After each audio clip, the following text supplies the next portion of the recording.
All right, welcome back.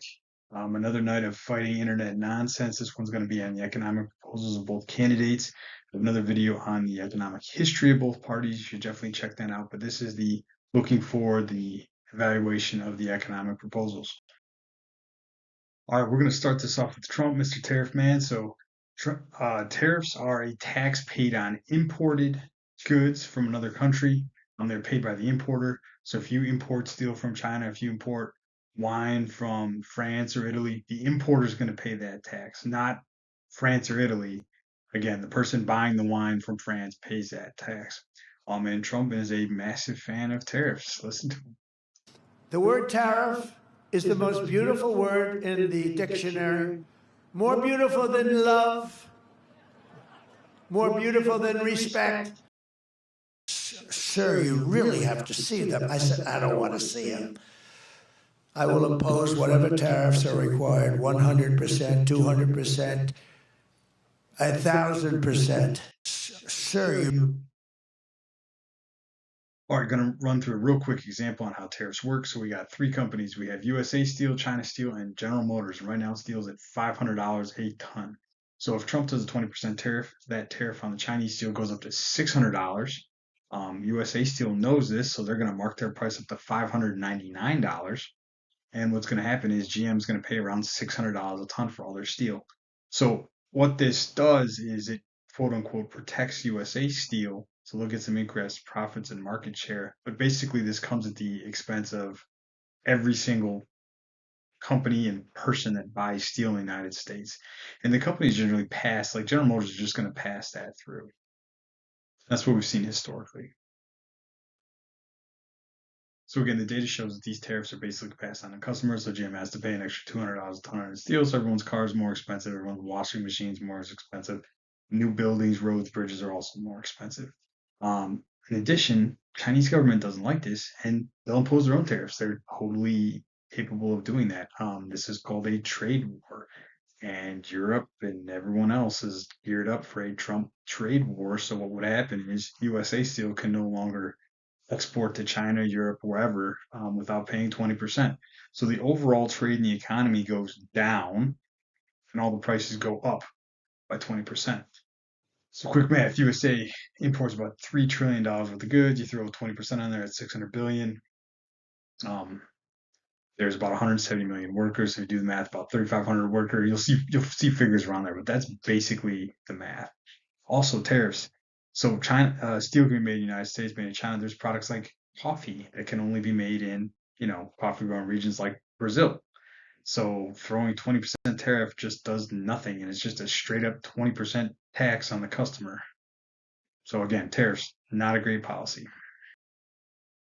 Another key of the Trump policy is they no longer want to have an independent Fed. Trump wants to control the Fed, which is a very questionable suggestion at best. But the Fed basically does. They have a couple mandates, a couple goals.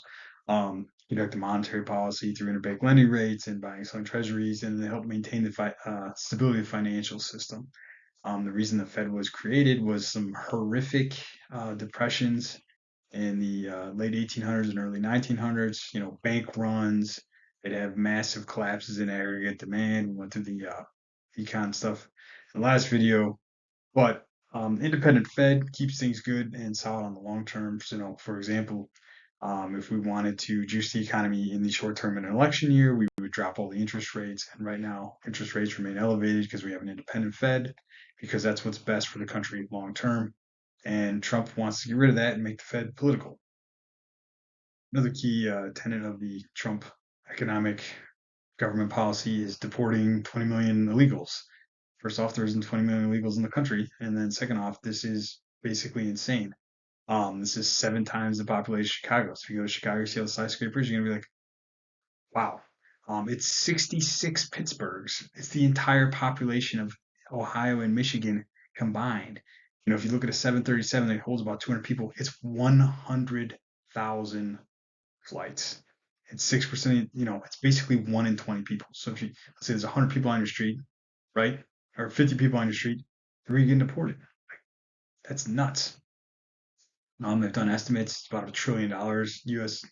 military budget's about $1 trillion. So think the entire budget in the military to deport illegals as well as U.S. citizens. Be insanely inflationary because a lot of expense. You're doubling the military budget, and it'd be insanely disruptive. And all those businesses, who's gonna pick the vegetables? Who's gonna build the houses? Like, and then there's demand that those immigrants bring. And the United States economy's been doing really good lately because of increased immigration. And so just doing this would be like insanely disruptive outside of the human cost and like an instant recession. So again, terrible policy around the South. Some stuff on, Trump's going to run the company like a business. Well, these are people who worked with Trump and said that, the premise was like, it's all a show. Like he's not actually a good businessman. We just made that up for the show. He's a reality TV guy. He's not a good businessman. This is an NBC veteran that worked with the guy. His ghostwriter who did Art of the Deal, wrote Art of the Deal, said it was all made up. It was all marketing. He's not actually a good person. The emperor had no clothes, and he's child. Like you hear the word childlike and Trump dropped a lot because he's got a fifth grader mind. So another Trump picked Rex Tillerson, Tex Drillerson, I think was a Stephen Colbert joke, but picked Rex Tillerson was the CEO of ExxonMobil, giant oil and gas company, right? You see the gas stations, but he picks Rex Tillerson, and Rex Tillerson said he was a moron. And then McConnell had another joke about Mr. Trump, but like Trump's just a phony. It's a fraud. Just want to go through some of the Trump businesses real quick. So all those ones with the stars on the top left, all the casinos, the Taj Mahal, um, those are businesses that Trump failed at. They're casinos. People literally get addicted to gambling and they get addicted to giving you money.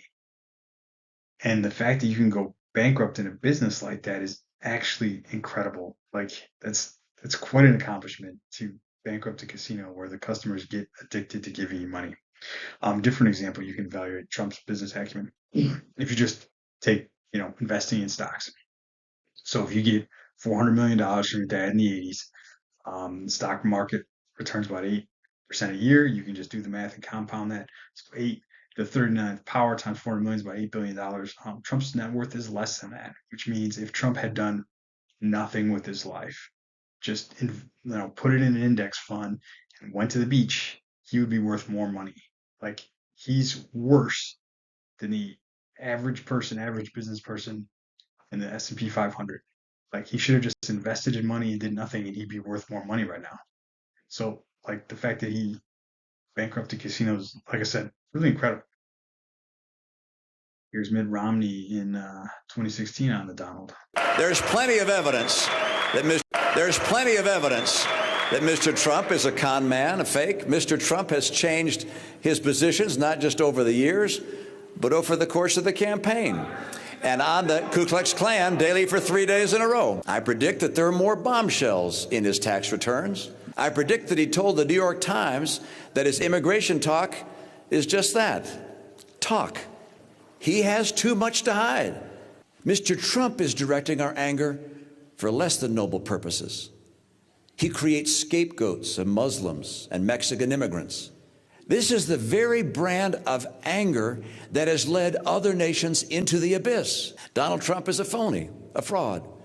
His promises are as worthless as a degree from Trump University. This is a time for choosing. He has neither the temperament nor the judgment to be president. His personal qualities would mean that America would cease to be. Again, that's Mr. Romney. Good man, actual billionaire, actual great businessman. Are going to try and go through Kamala's policies. There are a lot of them. To describe her policies in just a few sentences, I call it Scandinavian with lower taxes. So she's going to have a strong safety net and then a lot of deregulation and pro-business investment. So there's an 81-page document you can read yourself. But there's some independent reviews and like Goldman Sachs estimated that inflation will be lower, jobs will be higher, economic growth will be higher, the deficit will be lower, all under Kamala's plan versus Trump's plan, again, largely due to those tariffs and tax cuts for rich people. But Goldman Sachs is the premier investment bank. The economists like it, so it's a good policy. You should check it out. But we're going to go through some of the things. Some of the key things: job tax credits, so helping middle class families for reduced groceries. This is kind of innovative. So she's going to invest in supply chain resilience, which is kind of interesting. Increasing competition through small businesses, and then forcing gouging bans, which a little bit questionable, but try it out. Healthcare, she's going to tackle the opioid crisis, enhance veteran benefits, negotiate prices with big pharma, which is huge. And then just a reminder on the opioid crisis, 99% of fentanyl comes in the United States from American citizens going through ports of entry. It's not illegals sneaking across the Rio Grande and drowning. Lastly, energy. So the Biden administration has been insanely pro-domestic energy, despite what everyone says. Like oil production in the United States has passed Saudi Arabia, which is nuts. But they also, so that's reducing your gas bill. So gas is super cheap again. Um, Also had huge investments in green energy and improving the infrastructure in an ecologically sound way. So kind of interesting approach.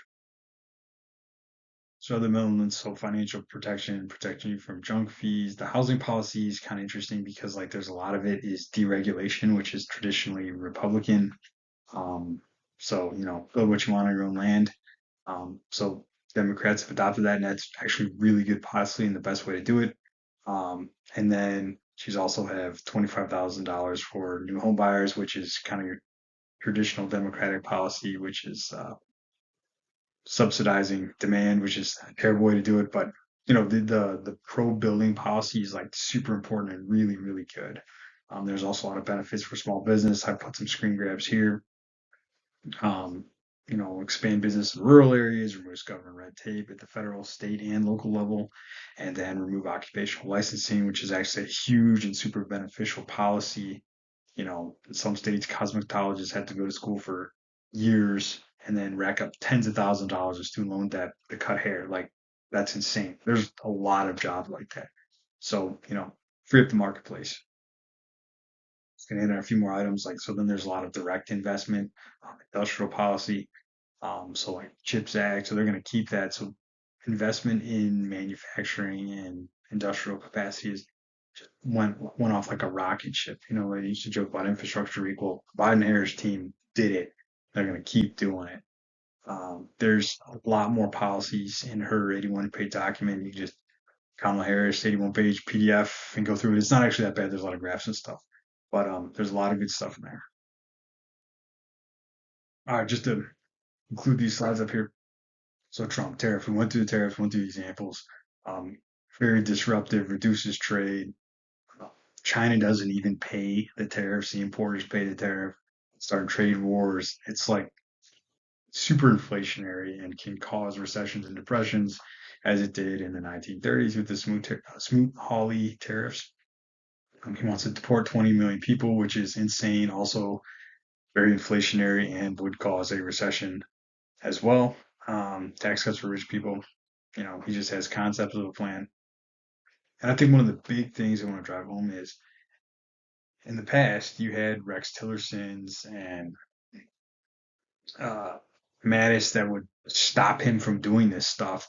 They made it a point to get rid of people that would stop Trump. So the next administration is going to be all these insane policies. The tariffs he wants to do are 15 to 20% higher than what he did the first term.